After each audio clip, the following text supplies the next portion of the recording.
Heute berichten wir von der traumhaft schönen Insel Koh Jum. Und wir zeigen euch alles, angefangen beim leckeren Essen, über die Mentalität der Inselbewohner bis hin zu den besten Unterkünften, die wir vor Ort gefunden haben. Aber wo befindet sich eigentlich Koh Jum? Es ist ja nicht so eine der bekanntesten Inseln. Koh Jum ist eine ruhige, kleine, urige Fischerinsel im Andamansee und ist eine Nachbarinsel von Koh Phi Phi, Koh Lanta und Koh Srivoya. Und ungefähr 1000 Bewohner sind dort ansässig. Die Menschen vor Ort betreiben die Fischerei und sind auch in der Landwirtschaft tätig. Koh Jum ist ungefähr 19 Quadratkilometer klein. Vor Ort gibt es auch nur wenig Tourismus, daher sind auch nur wenige Restaurants und Hotels vorhanden, aber dafür ganz viel Gastfreundschaft von den Dorfbewohnern. Ja, auch wir haben davon was zu spüren bekommen. Direkt am Anfang, als wir da waren, haben wir einen ortsansässigen Fischer getroffen, der uns stolz seine Beute präsentierte. Ja, und wie kommt man eigentlich nach Koh Jum? Wenn ihr vom Festland aus kommt, dann könnt ihr in Krabi an den Pier und von dort aus mit dem Fährboot nach Koh Jum fahren. Wenn ihr allerdings wie wir auf Koh Phi Phi seid oder auf Koh Lanta, dann könnt ihr auch von diesen beiden Inseln euch einfach eine Fähre nehmen, also ein Schnellboot, und von dort aus direkt nach Koh Jum fahren. Eigentlich solltet ihr keine Probleme haben, ein Ticket direkt vor Ort am Pier zu ergattern. Wer allerdings vorplanen möchte, der kann über die App Want2Go Asia sich online ein Ticket erwerben. Ja, was gibt's eigentlich so vor Ort auf Koh Jum? Was kann man da so machen? Denn es ist ja eine ruhige Insel, die wenig touristisch ist. Ja, vor Ort gibt es insbesondere verschiedene Baumhaus- und Strandhütten, die allesamt eigentlich einen wunderschönen Meerblick bieten. Die gibt es auch in verschiedenen Preiskategorien, aber dazu bleibt dran, später mehr. Ja, die Insel eignet sich ganz hervorragend, um sie mit dem Roller oder mit dem Fahrrad zu erkunden. Dort herrscht kaum Verkehr. Es gibt quasi eine Hauptstraße, die führt vom Süden, vom Pier aus bis ganz in den Norden. Und von da aus könnt ihr rechts und links abbiegen und alles Mögliche erreichen. Ja, zum Beispiel den Phu Pier oder das Phu Village. Das ist ein altes Fischerdörfchen. Dort seht ihr die authentische Lebensweise der Dorfbewohner vor Ort und könnt ein Fischrestaurant besuchen. Auf der Insel gibt es viele kleine familiengeführte Cafés, Restaurants oder auch Strandbars. Einige Strandbars bieten so ein richtiges Hippie-Flair. Also es ist ganz gediegen und chillig vor Ort. Ja, man bekommt das Leben der Einheimischen wirklich mit, denn die Infrastruktur dort ist wirklich noch für die Menschen vor Ort aufgebaut. Also es geht nicht rein um den Tourismus mit den Hotels, sondern dort sind Schulen, dort ist ein ganz, ganz kleiner Markt. Eine noch ganz urige Tankanlage, die von einer alten Dame betrieben wurde. Also man sieht wirklich so, wie die Leute dort leben, und das fanden wir noch so schön und authentisch, was ja auf vielen Inseln in Thailand nicht mehr so ist. Die völlig dem Tourismus übergeben wurden eigentlich. Genau. Ja, aber nicht nur wir haben uns sehr wohl gefühlt auf Koh Jum, sondern auch viele Rentner. Rentnerdomizil in dem Sinne, wir haben einige Rentner vor Ort getroffen, die sich dort für einige Monate gemütlich gemacht haben. Ne? Ja, um dem schlechten Wetter in Deutschland sozusagen zu entfliehen. Was kann man aber vor allem auf der Insel machen, und dafür sollte man auf jeden Fall herkommen, nämlich um zu entspannen. Denn die tollen Strände laden für Strandspaziergänge ein, einfach nur in der Hängematte zu chillen und wunderschöne Sonnenuntergänge zu genießen, ohne dies mit vielen anderen Touristen teilen zu müssen. Ja, Leute, die ein bisschen aktiver sein wollen, die können auf Koh Jum auch schnorcheln. Da gibt es zugegebenermaßen auf den umgebenden Inseln bessere Alternativen. Aber auch Koh Jum hat da einiges zu bieten. Man kann auch Kajak fahren. Oder aber auch für die Wanderlustigen unter euch, es gibt den höchsten Berg, den Mount Phu auf Koh Jum. Aber macht euch doch einfach selbst ein Bild von dieser ruhigen, charmanten kleinen Fischerinsel Koh Jum. You know that I'ma keep it cool. With you I feel like breaking rules. On the edge, looking out with no parachute. You know I'm dreaming about us two, playing around without a clue. On the edge, leaning out. With us it's all or nothing. Ooh, but guess I need more of you. With us it's all or nothing, but guess I need more of you. You say it during night, but in the morning you just leave. With us it's all or nothing. Ooh, but guess I need more of you.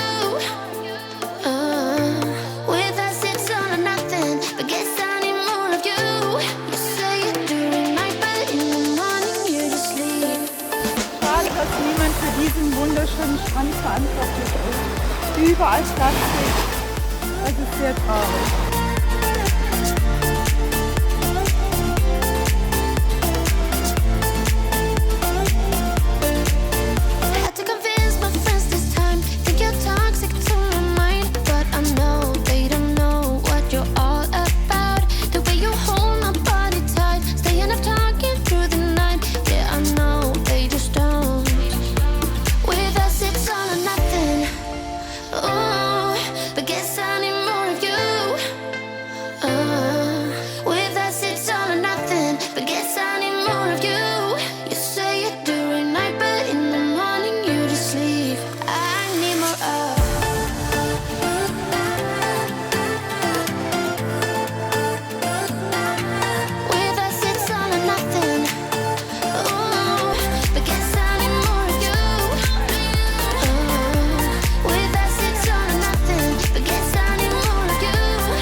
within.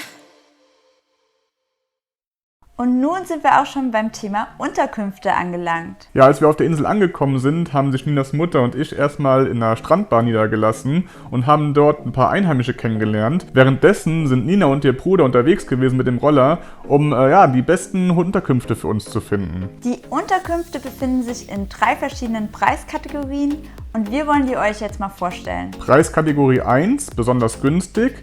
Hier waren wir eine Nacht lang im Andermann. Der Ort ist geil. Da gehen wir noch hin essen. Nein, wir fahren da jetzt heute hin. Ja, dann müssen wir ja schon wieder umlegen. Wir fahren. Moin, das ist doch blöd. Der Ort ist geil, da können wir schön schwimmen morgen.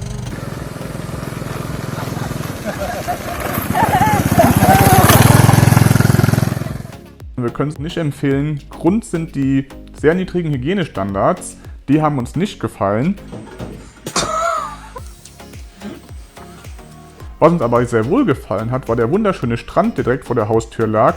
Das heißt, all diejenigen unter euch, die low budget unterwegs sind und für die es nur wichtig ist, wirklich möglichst günstig zu übernachten, trotzdem aber nicht auf einen wunderschönen Strand verzichten wollen, die könnten beim Andermann wohl richtig sein. Dann in der höchsten Preiskategorie, da haben wir das Banyan Bay Villas entdeckt. Das befindet sich ganz im Norden der Insel, also ein bisschen abgeschiedener vom Zentrum, aber traumhaft schön. Ich muss sagen, also die Zimmer waren wundervoll hergerichtet, traditionell, aber trotzdem sehr, sehr hochwertig.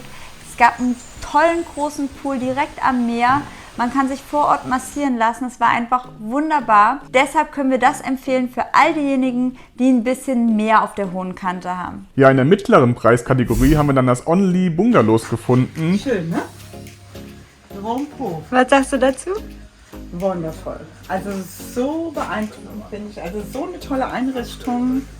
Es lässt sich hier super leben.